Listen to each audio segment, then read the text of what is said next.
Well, welcome to another episode of Give Me an Answer. It's great to have you with us this morning. We have the Oxford professor. He used to teach at Oxford about 12, 13 years ago, Peter Atkins. He has written, prolific writer and author, many, many different books. He was a great chemist, and many of you have probably seen him debating John Lennox and others on YouTube. His two latest books that you guys could certainly check out. We want to know, obviously, both sides, the Christian perspective as well as the agnostic but atheistic perspective on things as well. Conjuring the Universe is a great one he's written, so check that out. We'll have the links below. You can see it after this video.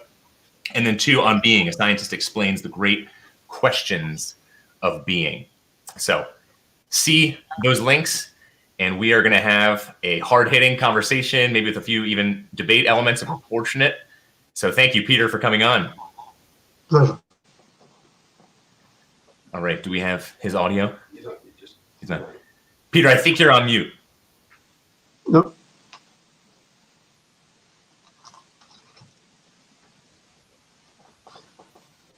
All right, bear with us 1 second here. No. Testing. Yeah, now he should be off. 1, 2, 3, 4. Huh. Yeah. We're having a little bit of trouble here. So we're gonna have to start over again, right? No, we're live. So, All right. All right, give us 1 second here. We still can't hear you, Peter. Yeah, Peter, we were able to hear you a minute ago. 1, 2, 3, 4. He's a nut now. 1, 2, 3, 4. It's still on. No, it's not on our end. We have our speakers on. Oh, Marie says we can hear him. So maybe we just can't hear him, Tom. we're having a disconnect problem here on our end. Marie and company, can you hear us as well? Yeah, that's the problem. Let's see what we got here. You can hear Peter. Oh, is it back up? Okay, why don't you speak to us, Peter? Yeah. I'm over here. Peter, can you hear us?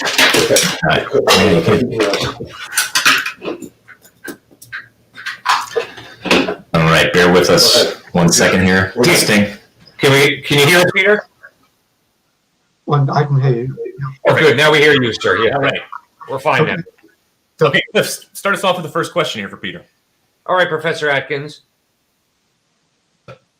I am convinced that a rock, a tree, has no ability to understand the difference between right and wrong, between good and evil. I'm convinced it requires a rational mind to define right, to understand wrong. If there is no mind prior to the human mind, then obviously it's the human mind that creates good and evil, which means that morality is totally relative. But my experience of life and my observation of other people is that there are objective morals, meaning by that, there are certain things that are right and other things that are wrong for all people at all times in all places. Therefore, I am convinced that in order for an atheist to be intellectually consistent, they need to be a moral relativist. There are no moral absolutes because there is no mind prior to the human mind to create and define justice, goodness, kindness. How do you respond to that type of thinking?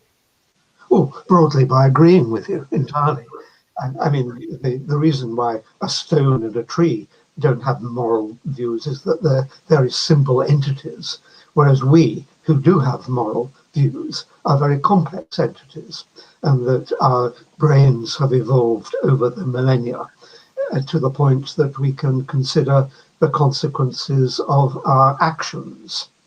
And yes, I think that morality is a property that has emerged in societies as people have discovered how to behave in order to have a decent life. That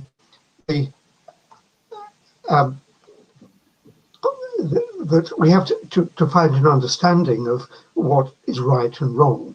We have really to look back over our evolutionary history and our ecological history, the way that we have explored ways of behaving, some of which have led literally to dead ends, and others of which have led to flourishing societies.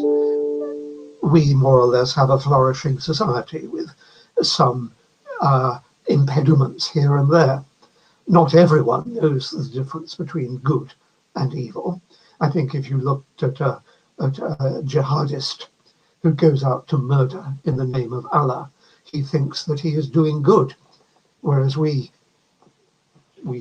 Christians and pseudo-Christians and atheists and agnostics would consider that to be evil. So, some people reinterpret good and evil to suit their agenda. But is it not sheer pomposity on my part if I, as a white Westerner, declare that the jihadist is wrong? Is that not a type of cultural elitism that is inappropriate? Yeah. Well, cultural elitism might be appropriate in some instances. I mean, if you take as a general view that one should not harm the aspirations of others, then I think a jihadist who goes out killing people is actually harming their aspirations because they can no longer function. Whereas we, rather perhaps arrogantly, think that our mode of behaving, which is a kind of liberal democracy, gives a lot of freedom to people and doesn't, on the whole, intrude upon their aspirations.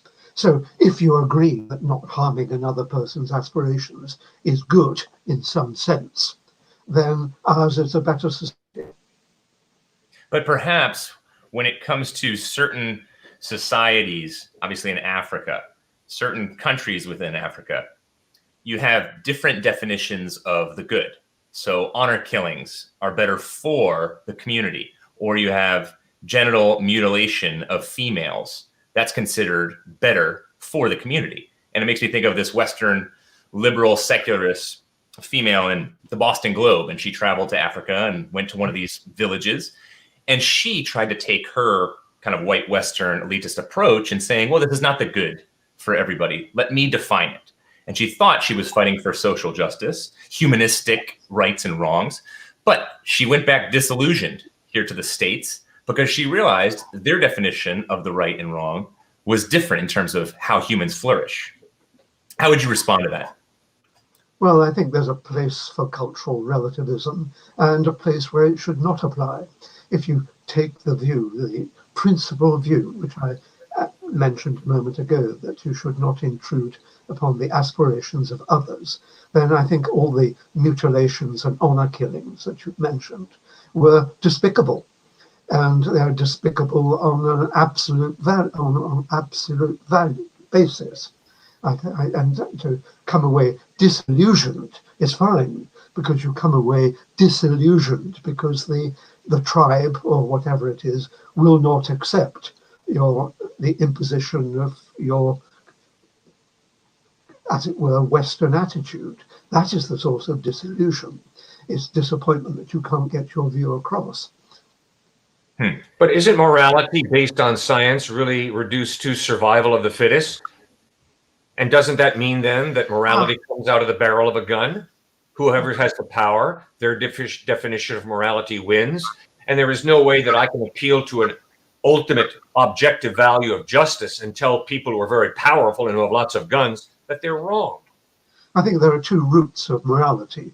One is our evolutionary history, when we have been conditioned and have developed ways of behaving which lead to the survival of societies and individuals.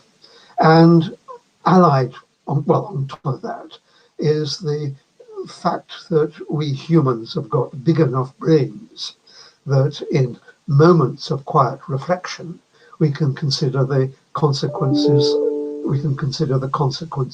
of our actions. I'm not saying that you can always consider the consequence of your action, because in the heat of the moment, quiet contemplation doesn't take place. So, one behaves absurdly and improperly. But I think on the whole, it's that combination of ethological history and the ability to reflect upon the consequences of actions that is the foundation of morality. I mean, I think about the sociologist Christian Smith at Notre Dame. He's written about high morality versus moderate reality. And I think he's referencing how certainly moral relativists can be good, but oftentimes it's for selfish reasons. It's just like religious people struggle with tribalism when it comes to our own ethics and protecting our own. I think it becomes problematic because I disagree with Steven Pinker, for example. I disagree with Bill Gates, for example. I think parts of the world are getting better. Yes, we are doing a good job in terms of fighting against world poverty. But the issue becomes in the areas that we are not doing well in. And I think we truly, from an existentialist, nihilistic perspective, we have a bleak future ahead of us. Maybe it's thousands of years from now, we don't necessarily know. But the moderate morality, certainly a moral relativist can have. They can certainly take care of their own, love their own tribe. But the high morality becomes problematic because who's to say that I should go with the Red Cross across the globe to help people who have nothing to do with me and my own betterment? How would you respond to that? Well, as the world emerges and evolves, it is, I believe, getting better. And I think one should do all one can to show that Western values and maybe some Eastern values are the way forward to an improved world. And I think, as you say, as you imply at least, that poverty lies at the root of much evil, but evil doesn't always arise from poverty. Take Nazi Germany, for example, which was an evil empire, but the Nazis weren't poor. They preyed on the poorness of people that were themselves evil. I think one should do all one can to alleviate poverty, to enhance education, and perhaps most important of all, to spread medicine and health through the world, and just hope that in due course, provided the population doesn't explode so much or climate change damage our chances, that given time and patience, the world gets even safer than it is now. Wouldn't you agree that knowledge, for instance, knowledge is based on the repeatability of an experiment? Historical knowledge has nothing to do with repeatability. It has to do with the trustworthiness of eyewitness testimony. And then there's personal knowledge, trusting a person and building a relationship. So if all of reality is reduced to matter and energy, how on earth can we come up with spirituality, with moral, objective morals that are strong enough for you to call Nazi Germany evil? I mean, certainly if there is no God, there's nothing wrong with eugenics. If there is no God and morality is relative, if someone chooses to participate in eugenics, that's their choice. Not necessarily, because I'm not saying that someone's evil. Well, because if you mutilate people, you are intruding upon their aspirations, and I've proposed that is the foundation of morality, of liberal morality, if you like, that one should not intrude on the aspirations of others. Now, you have to be careful with that, because go back to the Nazis. Hitler had aspirations to eliminate the Jews. I think that is an aspiration worth stamping out. So to thwart his aspiration in that respect would be right, because it would be the lesser of the two evils. So there is judgment. There has to be judgment. What makes you right and Hitler wrong? Say that again. What makes you right and Adolf Hitler wrong? Because he was thwarting the aspirations of 6 million people. And I think to thwart the aspiration of one person, namely Hitler, is better than thwarting the aspirations of 6 million. Well, that's great. But if we simply come from goo to the zoo to you, why are you more correct than anybody else? Oh, I'm not claiming that, but I'm saying this is my stance, and this is what I'm basing my morality on. And I'm able to reflect upon it through the emergence, through the generations of a brain that can consider opportunities, alternatives, and ways forward. So when we talk about so Cheslov, the philosopher, said that we have evolved from monkeys, apes, therefore let us love one another. So we've been raised red in tooth and claw. You're saying we've simply evolved and come to a higher sense of understanding morality. I mean, what's the basis? So let's just we don't have to take the extremes with Hitler and evil. I mean, what would you simply say to a playground bully who's being mean? What's the motive to not be mean in that scenario? It's all selfish, isn't it? Ultimately, just to better myself. You know, you think about studies right now, 75% of students say that they would cheat on the SAT over here in the US if they could get away with it. I don't see anything wrong with that if I could get away with it. Yeah, I mean, these are terribly difficult questions, I think. I mean, I'm not looking for a molecular basis of morality, but I'm trying to understand it in the context of the emergence of the human race. I think it's far better to seek an understanding of the roots of behavior than to appeal to written authority. I think appealing, for example, to the Bible or the Quran or whatever, the Book of Mormon, is an inappropriate way of arriving at understanding. In the sense, those books, apart from the Book of Mormon, which of course is just well, I better not say what I think it is, but the Bible really is a collection of anecdotes which are a compilation of ways that distant tribes have struggled with the prospect of getting through life.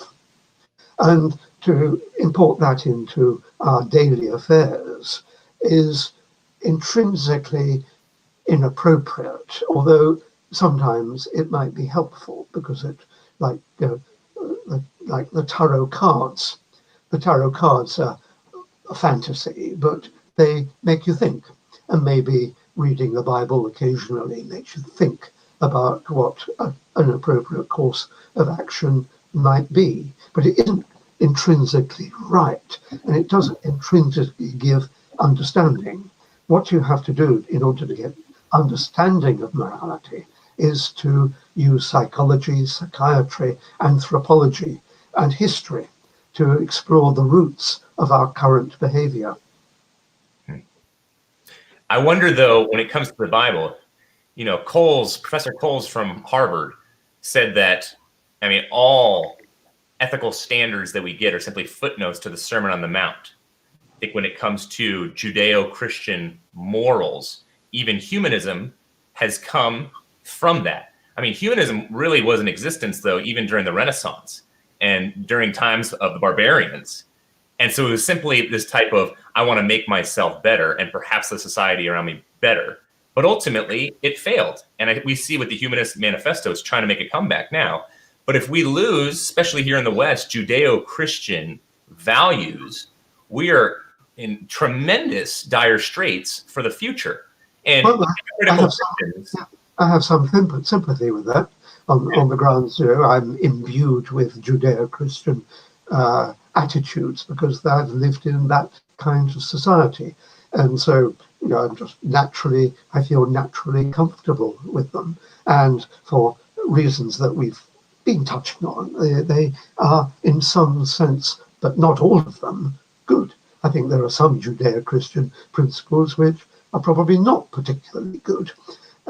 But also, I don't think you should worry that about the evolution of understanding too much. It's a bit like science. Science emerged from religion, but we shouldn't blame religion necessarily.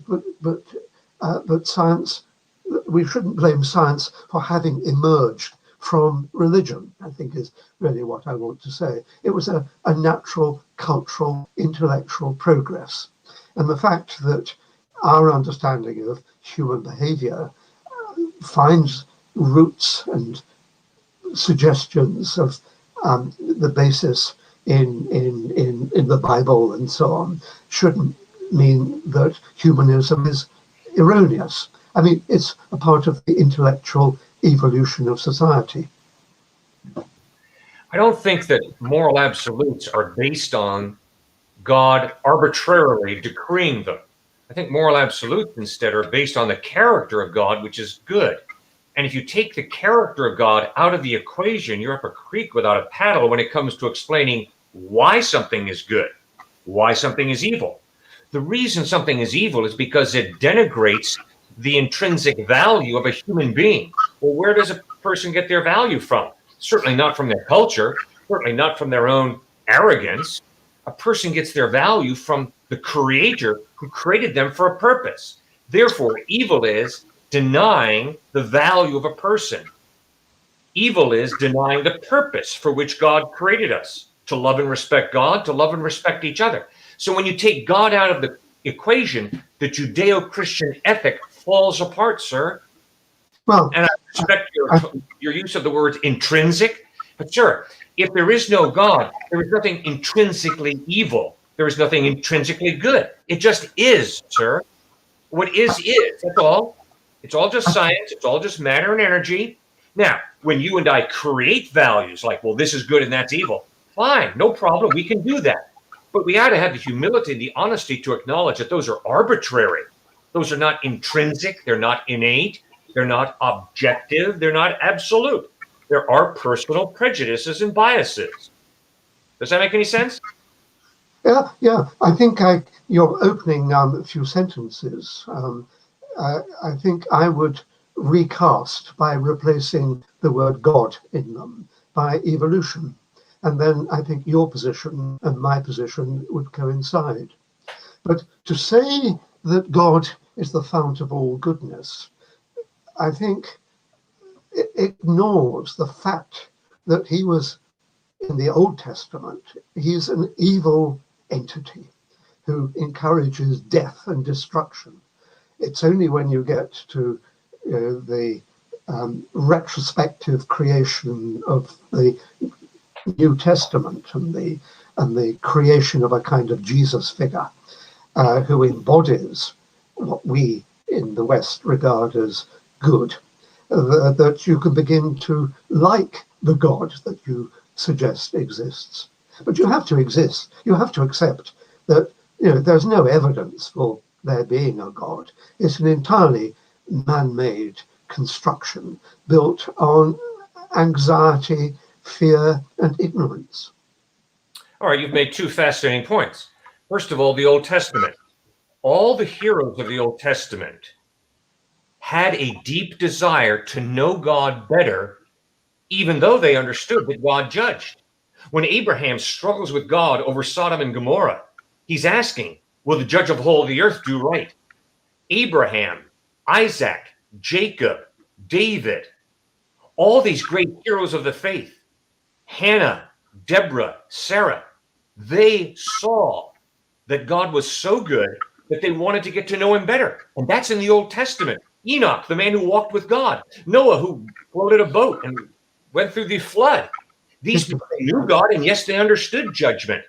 But they still wanted to know God better because they knew that God was really good. And this whole judgment has really been twisted. Because, sir, you judge. I judge. We have to make judgment calls. You've talked about evil people. You've talked about evil Adolf Hitler. Sir, that's a judgment you made. I agree with your judgment. I would call Adolf Hitler evil. I would call a rapist evil. Sir, that is a judgment. And if God is the creator of the cosmos and he's good and he really loves us, he must judge evil, just the same way you and I judge evil. Well, I said so much there that I won't deal with it all in one gulp. It's not like eating a Chinese bun, which you have to nibble at. So let me nibble at various bits of what you said. I think the so-called heroes and their dialogue with God, seeking to understand, could be regarded simply as an allegory. They were struggling to think of what is the best way, the good way forward. Doesn't mean to say that the God actually exists. It was an allegory which enabled them to formulate their views and then move forward to take action. So, okay, struggle with a concept and then turn it into a kind of PR device that invokes something called a god, and you've got a good story to tell. Doesn't mean to say that the device actually exists. Another nibble at another edge of your bun. I mean, there is no evidence that there is a god that created the universe. Science doesn't need a god to create what there is.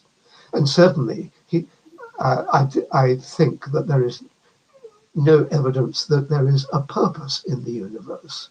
And I don't believe, and I use that term cautiously, I don't believe that an individual has a purpose either. An individual emerges from his or her mother's womb, and that's it. Just as the universe emerges in a way that science cannot yet understand or explain, but is working towards an explanation out of absolutely nothing without intervention. So there is no evidence for a God, but it's entirely understandable why people, angst-driven that they are, need a God to help them through the difficult problems of living a life.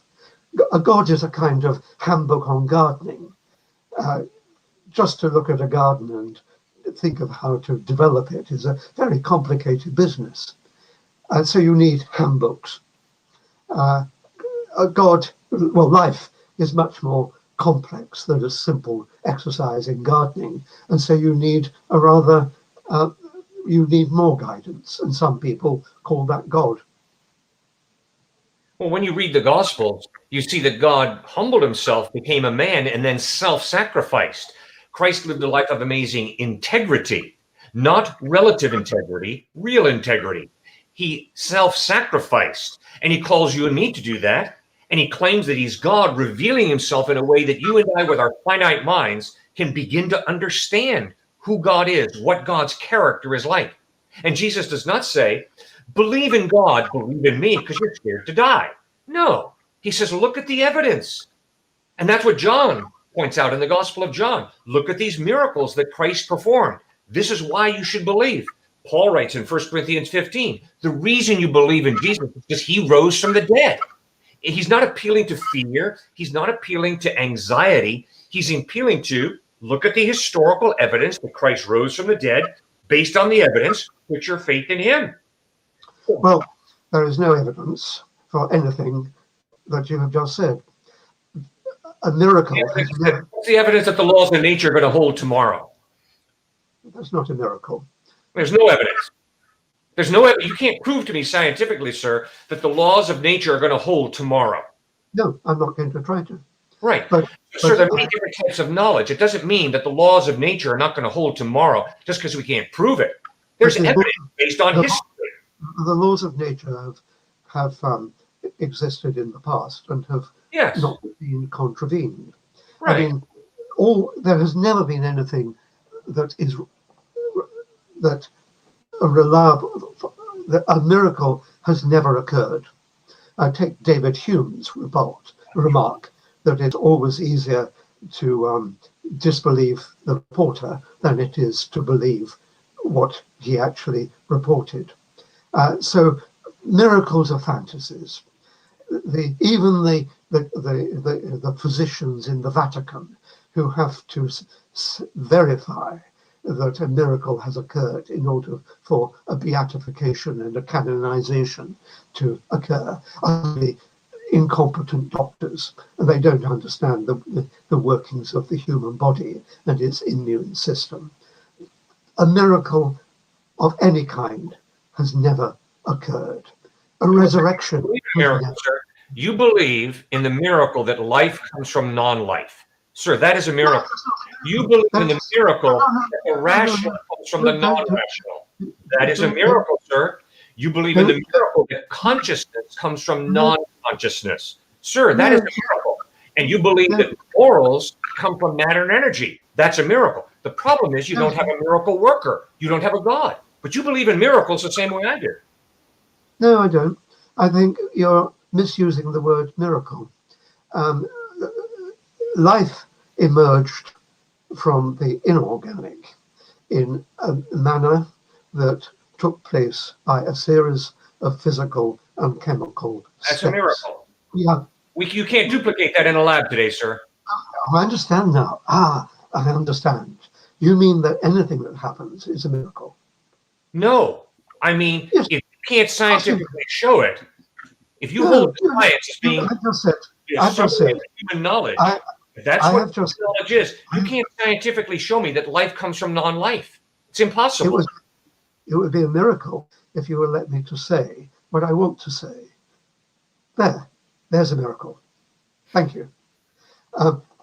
Life emerged from the inorganic world through a series of physical and chemical steps that were not directed purposefully, but simply took place and then were sealed into the physical ecosystem through the process of natural selection. We do not yet know the details of the individual chemical and physical steps that took the inorganic into becoming the organic, but we are not empty of ideas. There are many ideas. We are not simply going to propose them without evidence, and that is why scientists are taking a long time in their sure-footed way to unravel the past and discover the steps by which life emerged. They do not need to invoke purpose. They do not need to invoke laws that we do not currently possess. I like, Peter, that you started with this belief. You said belief, but you said it carefully. But then you also were honest about science coming from religion and evolving in that kind of way. You know, Kepler, Newton, even Galileo, you talk about some of the pioneers of science.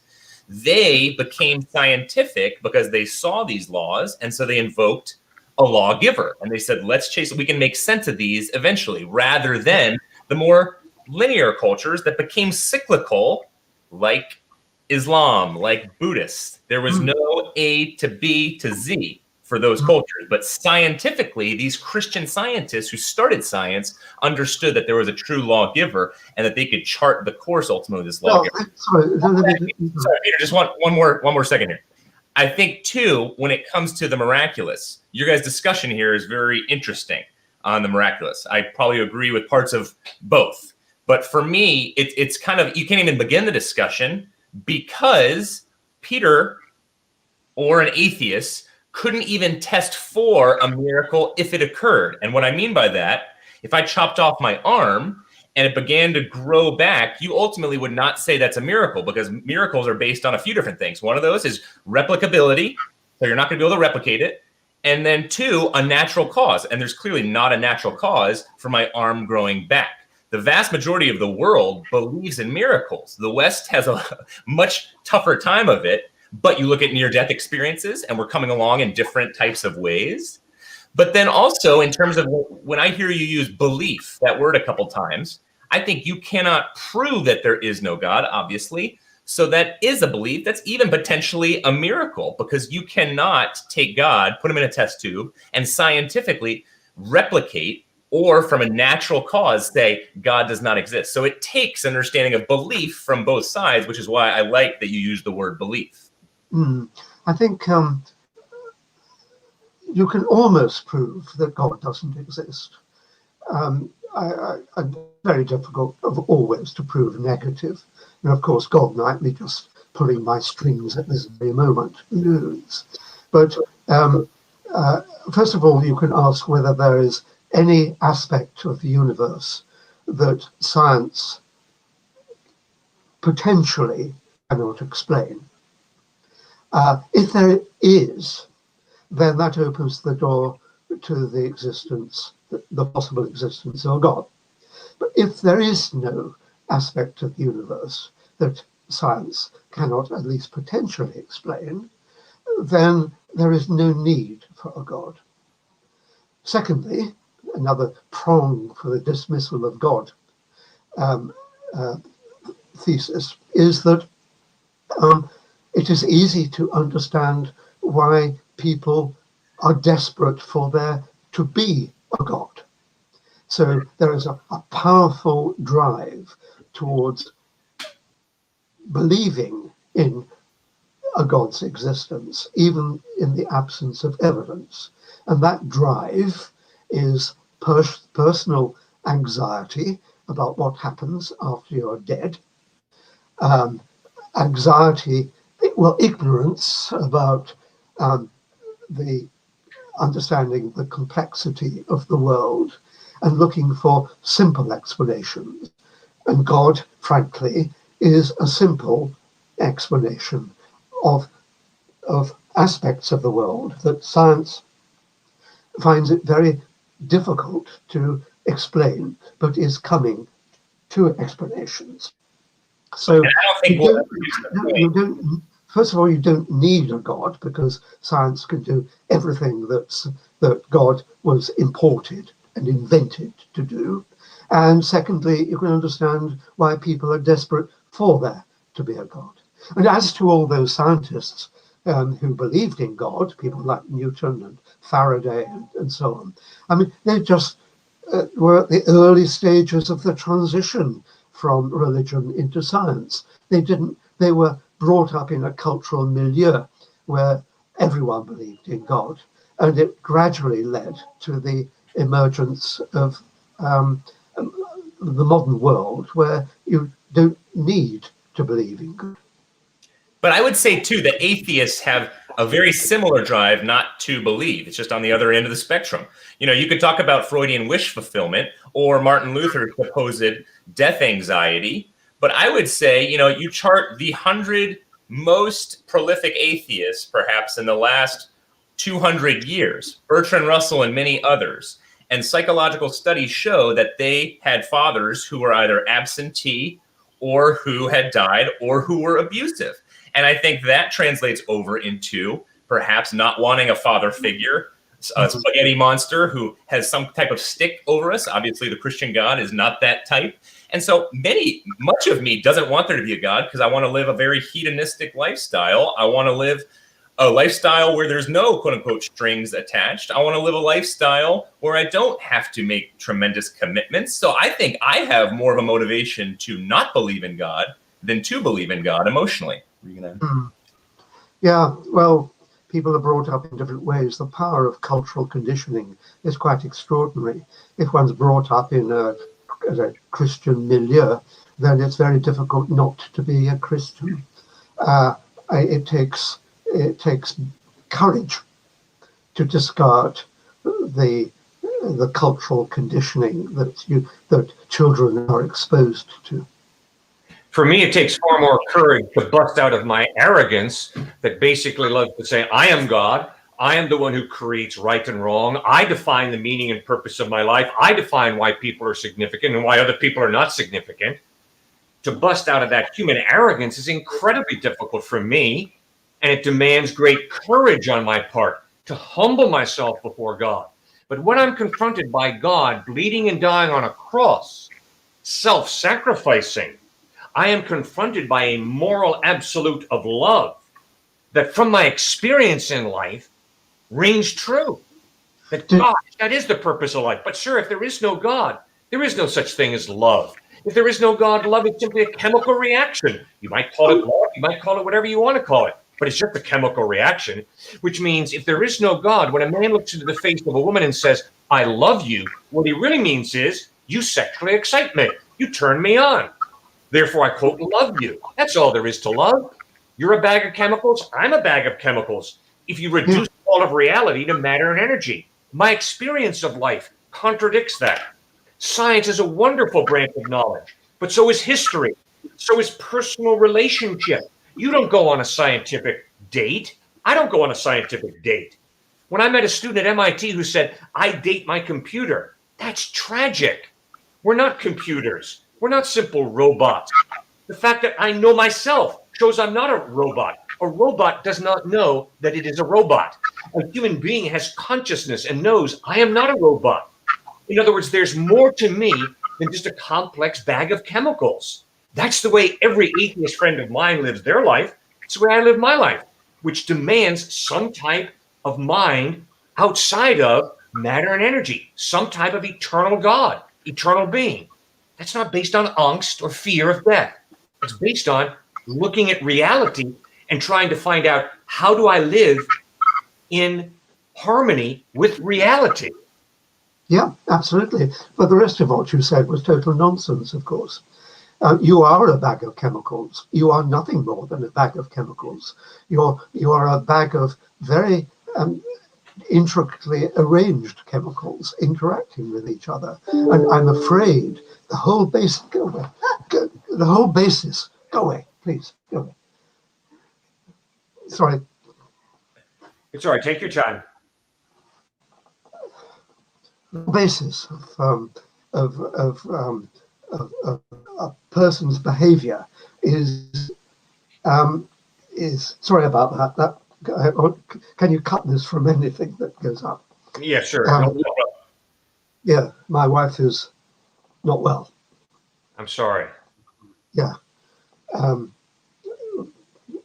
Yeah, sorry, that we are just intricate bags of chemicals responding to the environment around us. Even love is a question of what is going on in our brains and in our endocrine systems. It's nothing beamed in from outside, or it really is a physiological response. Mm-hmm.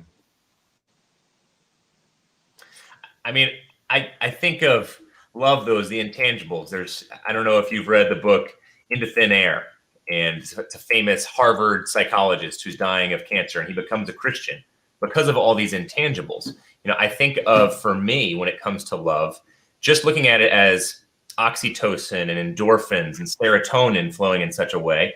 No, there's something more. We want relationships to last eternally. Now, if I became an intense Buddhist, and if I was missing my family, there's one story of a woman who came to the US and she was a Buddhist, and she was asked, do you miss your family? She said, I'm working on that.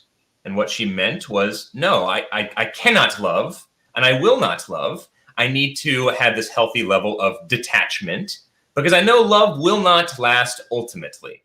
Now, I think that's cutting off part of our hearts. I don't think that that's buying into true reality. When we're sitting around a dinner table and we have all of our family members, looking at all of our family members' faces, knowing that we will never see them again, and each and every one of them will be completely stripped from this world, most likely in a very horrific way, is tremendously sad.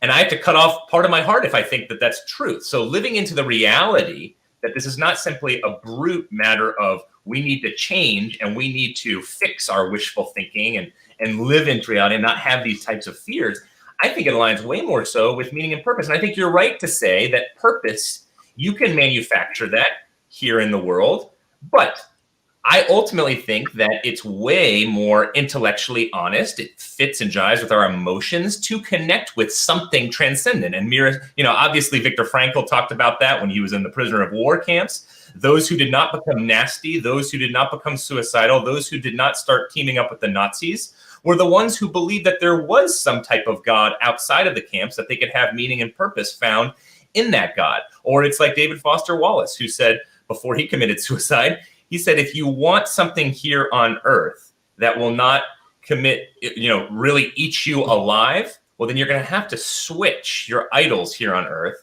and start to understand and locate that my ultimate meaning and purpose is in something transcendent. He didn't say the Judeo-Christian God, but he said emotionally, intellectually, rationally, it makes far more sense to have a meaning in life that's connected to God rather than something here on earth. Well, if you want to live a lie, that's the way of doing it, I suppose. But it's, I suppose the analogy is that it's undeniable that religion has been a great inspiration for art, music, and so on.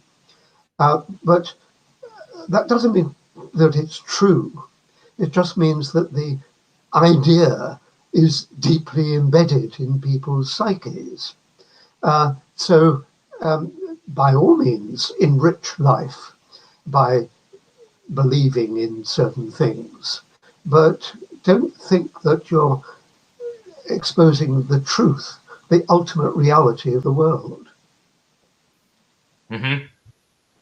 I have to stop there because we've had our 30 minutes. Absolutely. Thank you so much, Thank Peter. you so much, Peter. It's fascinating talking to you. We love how you think, and you stretch the minds of atheists, agnostics, Christians, so many people. So we so appreciate you and all your gifts and talents. We will put the links again to his latest books at the bottom. And Peter, we so appreciate you. Thanks again. Thank you, Peter. Pleasure. I hope I've improved people's lives. Absolutely. Certainly have. Okay, bye.